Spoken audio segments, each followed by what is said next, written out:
வானிலை எதிர்வு கூறல்களுக்கு அமைய இன்றைய நாளில் மழை ஆரம்பித்திருக்கிறது. கொழும்பில் மாலை 5 மணிலிருந்து ஒரு அளவான மழை, கிட்டத்தட்ட தூறலையும் விட கொஞ்சம் அதிகமான மழை, அதுவும் இடியுடன் கூடிய மழையாக இருந்தது.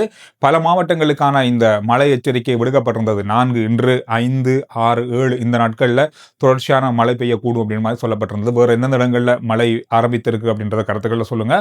இப்போ வரைக்கும் கொழும்புல ஒரு தூறல் மழை இருந்து கொண்டே இருக்கிறது.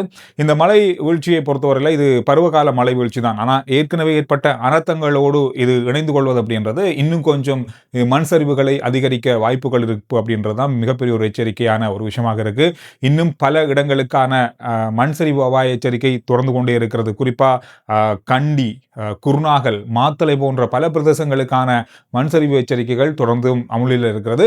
கடுகண்ணாவை கண்டிக்கான பாதை இன்று காலையில் மூடப்பட்டு பிறகு திறக்கப்பட்டது. ஆனால் இன்று மாலை வேளையில் கடுகண்ணாவை போலீஸ் நிலையம் வரைக்குமான இந்த பாதை இப்பொழுது மூடப்பட்டிருக்கிறது. காரணம் என்னன்னு சொன்னா, அங்கு கற்கள் மீண்டும் விழ ஆரம்பித்திருக்கிறது. பாதுகாப்பை கருத்தில் கொண்டு முன்னெச்சரிக்கையாக இந்த பாதைகள் மூடப்பட்டிருக்கிறதாக சொல்லப்பட்டிருக்கிறது. போக்குவரத்து செய்கிறவங்க மாற்று பாதையை பயன்படுத்துமாறு சொல்லப்பட்டிருக்கிறது.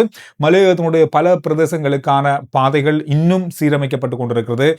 மின்சாரம் முடிந்தளவு வேகமாக இணைப்பதற்கான நடவடிக்கைகள் இப்பொழுது நடந்து வருகிறது. புதிய புதிய மின் கம்பங்கள் இப்பொழுது நடப்பட்டு கொண்டிருக்கிறது. இன்னொரு முக்கியமான விஷயம், தொலைத்தொடர்பு பக்கமாக சொல்லப்பட்டிருக்கு. இப்ப நிறைய இடங்கள்ல வயர்லாம் கீழே விழுந்து கிடக்கும், பெரிய பெரிய வயர்லாம். இதெல்லாம் நாம நினைக்கிறோம் சில நேரங்களில் இது அறந்துட்டோ அப்படின்னு சொல்லி, ஆனா பல இடங்கள்ல இது இயங்கி கொண்டிருக்கிறது. போஸ்ட்ல இருந்து விழுந்தால் என்ன, கீழே மரங்களுக்கு கீழே விழுந்து கிடந்தாலும் அந்த வயர்கள் இயங்கி கொண்டிருக்கிறது. இந்த வயரையும் அறுத்தோ அல்லது வெட்டியோ நீங்கள் அந்த மீட்பு பணி செய்யும் போது அதை துண்டிக்க வேண்டாம் அப்படின்றத சொல்லியிருக்காங்க. நிறைய ஃபைபர் கேபிள்கள் நமக்கு அறந்த மாதிரி இருக்கும், ஆனால் அது செயற்பாட்டிலேயே இருக்கும். எனவே இந்த மாதிரியான விஷயங்கள் வேண்டுகோள் விடுக்கப்பட்டிருக்குது மக்கள்கிட்ட. இன்றைய தரவுகளில் பலதரப்பட்ட ஆச்சரியமான விஷயங்களை பார்க்க கிடைச்சது. ஒன்று, தேசிய கட்டட நிர்வாக ஆராய்ச்சி நிர்வாகம் உத்தியோகபூர்வமான தகவல் வெளியிட்டிருக்காங்க. இலங்கையில 28, 29, 30 இந்த 3 நாட்களுக்குள்ளேயும் நடந்த மண் சரிவுகள் கிட்டத்தட்ட 1000க்கும் அதிகம் அப்படின்றது பதிவாகி இருக்கு. வரலாற்றிலேயே இந்த மாதிரி ஒரு மண் சரிவு ஒரு நாட்டில் இடம்பெற்றிருக்குமா அப்படின்றது தெரியாது. இலங்கையினுடைய வரலாற்றில் 1000 மண் சரிவுகள் இந்த 3 நாட்களில் 1000க்கும் அதிகம் சொல்லப்படுது. இதுல பாரதூரமான மண் சரிவுகள் 215, மிக ஆபத்தான 215 மண் சரிவுகள் ஏற்பட்டிருக்கிறது.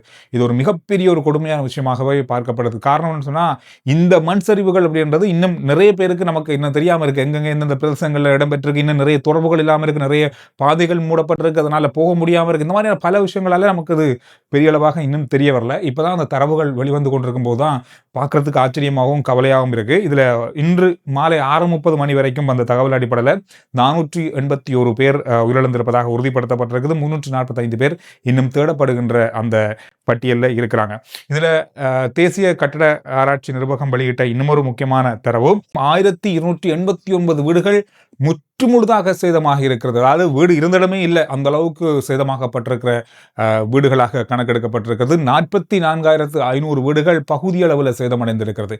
இந்த வீடு திருத்தல் காரணமாக மாற்றி அமைக்கப்படக்கூடிய வாய்ப்புகள் இருக்கும் அப்படின்னு சொல்லப்படுது. இந்த கணக்கெடுப்பு எடுக்கப்பட்டிருக்கிறது. 16 லட்சம் பேர் நேரடியாக பாதிக்கப்பட்டிருக்காங்க. 2 லட்சத்துக்கும் அதிகமானவர்கள் தங்குமிட முகாம்கள்ல இப்ப வசிச்சு வராங்க. எனவே இந்த ஒரு விஷயமும் இன்றைய நாளில் தரவுகளில் வெளியாகி இருக்கிறது. 159 பாடசாலைகள் மத்திய மாகாணத்தில் பாதிக்கப்பட்டிருக்கிறது. இதுல பாதி பேர் சேதமடைந்திருக்கிறது. 115 பாடசாலைகள் இடர்தங்கல் முகாம்களாக இப்பொழுது பயன்படுத்தப்பட்டு கொண்டிருக்கிறது. இதுல ரயில்வே பக்கமாக என்ன மாதிரியான தகவல்கள் இருக்கு அப்படின்னு பார்த்தா, இலங்கையில் இருக்கிற 1593 கிலோமீட்டர் ரயில் பாதைகள்ல இப்ப பயன்படுத்தப்படுகின்ற தொகை 478 கிலோமீட்டர்கள் மாத்திரம்தான். மற்ற எல்லாமே பாலங்கள் உடைந்திருக்கு, இது இணைக்கப்பட வேண்டியிருக்கு. இந்த மாதிரியான பலதரப்பட்ட விஷயங்கள் இருக்கு. இது ஒரு பெரிய ஒரு வேலை திட்டமாக வருகின்ற நாட்களில் இருக்க போகுது. கலாவயாவுடைய நீர்மட்டம் கொஞ்சம் அதிகரித்து இருக்கிறது. இதன் காரணமாக 4 வான்கதவுகள் மூலமாக நீர் வெளியேற்றப்படுகிறது. எனவே இதன் காரணமான எச்சரிக்கை அந்த பிரதேச மக்களுக்கு விடுக்கப்பட்டிருக்கிறது. 3800 கன அடி நீர் வெளியேற்றப்பட வேண்டும் அப்படின்ற மாதிரி சொல்லியிருக்காங்க. காரணம், கடந்த நாட்களில் பெய்த மழை காரணமாக தேங்கிய நீர்கள் இப்பொழுதுதான் அந்த நீர்நிலைகளை சென்றடைந்திருக்கு. இதன் காரணமாக நீர்மட்டம் தொடர்ச்சியாக அதிகரித்திருக்கிறது. பல நீர்நிலைகளுடைய நீர் மட்டமும் கொஞ்சம் அதிகரித்திருப்பதாக சொல்றாங்க. ஏற்கனவே இது அபாய எல்லைக்குள்ளதான் இருக்கு. இன்னுமே அந்த சாதாரண எல்லைக்குள்ள பணியல. இதன் காரணமாக இந்த அபாய எச்சரிக்கைகள் தொடர்ச்சியாகவே இருக்கும் அப்படின்ற மாதிரி சொல்லப்பட்டிருக்கிறது. இந்தியாவினுடைய 7வது பொருட்கள் கொண்டு வந்த விமானம் இன்றைய நாளில் வந்திருக்கிறது. இந்தியாவினுடைய மீட்பு குழு தொடர்ச்சியா எல்லா மாவட்டங்கள்லையும் தங்களுடைய பணிகளை, குறிப்பா பதுளையினுடைய எந்த பிரதேசத்துக்கெல்லாம் போக முடியாத அளவில் இருக்கோ அந்த மாதிரியான கடினமான இடங்கள்ல மீட்பு பணிகள்ல இறங்கியிருக்காங்க. பொதுவாக 24 மணி நேரம் இந்த மீட்பு பணிகள் தொடர்ச்சியாக இடம்பெற்றுக் கொண்டிருப்பதாக சொல்லப்பட்டிருக்கு. இன்று வந்த 7வது விமானத்தில் பாலங்கள் அமைக்கின்ற கருவிகள் கொண்டு வரப்பட்டிருக்கிறது. கிட்டத்தட்ட 110 அடி நீளமான பாலத்தையே அமைக்கக்கூடிய கருவிகள், அந்த பாலங்கள், அதாவது தற்காலிக பாலங்கள், 2 வழி பாதை, வாகனங்களே போகக்கூடிய அந்த பாதைகள், சில இடங்கள்ல பெரிய பள்ளத்தாக்கு இருக்கிறது, இது பாலங்கள் அமைத்தா மட்டும்தான் அந்த பக்கம் போகலாம். அந்த பாலங்கள்லாம் கட்டி அந்த மக்களை போய் சந்திக்கிறது, அவங்களுக்கான உணவு தேவைகளை, அத்தியாவசிய தேவைகளை பூர்த்தி செய்கிறது அவ்வளவு இலகுவான காரியம் இல்லை. எனவே இந்த மாதிரியான தற்காலிக பாலங்கள் மூலமாக அந்த பிரதேசங்களை இணைப்பதற்கான நடவடிக்கைகளை இப்பொழுது இந்தியாவுடைய உதவியோடு இது நடந்து வருகிறது. அங்கிருந்து பொறியியலாளர்கள், அதன் கருவிகள் பொருத்தக்கூடிய ஊழியர்கள் எல்லாமே இந்த 7வது விமானத்தில் வந்திருக்காங்க. பாலங்கள் கேரளாவுடைய வெள்ளப்பெருக்கில் மக்களை மீட்பதற்காக கூட இந்த தொழில்நுட்பம் அங்கு பயன்படுத்தப்பட்டதாக சொல்லப்பட்டிருக்கு. அதே தொழில்நுட்பம் இங்கு பயன்படுத்துறதுக்காக இந்தியா இன்றைய நாளில் அந்த பொருட்களை கொண்டு வந்திருக்காங்க. இலங்கையில் நிறைய தன்னார்வ நிறுவனங்கள், தனிநபர்கள், குறிப்பாக அமைப்புகள், பொதுவான தனியார் நிறுவனங்கள், சமூக வலைதள பதிவாளர்கள் எல்லாருமே சேர்ந்து மக்களுக்கான உதவிகளை தொடர்ச்சியாக செய்து வந்தாலும் இன்னும் பல இடங்களுக்கு மக்களுக்கான உதவிகள் போய் சேரல, அவங்களை தொடர்பு கொள்ளவே முடியாமல் இருக்கு அப்படின்றது இன்னும் வருத்தம் அளிக்கிற விஷயமாகவே இருக்கு. நிறைய பதிவுகள் சமூக வலைத்தள பதிவுகளையும் கிடைத்தது, இன்னும் அங்கு போக முடியாமல் இருக்கிறது அப்படின்ற ஒரு கவலைக்குரிய விஷயமும் தொடர்ச்சியாகவே வந்து கொண்டிருக்கு. இந்த விஷயங்கள் இந்த நாளில் பார்க்கப்பட்ட மிக முக்கியமான சுருக்கமான செய்திகளாக இருக்கு. புதிய தகவல்கள் வரும்போது அடுத்த வீடியோவோடு நான் உங்களை சந்திக்கிறேன்.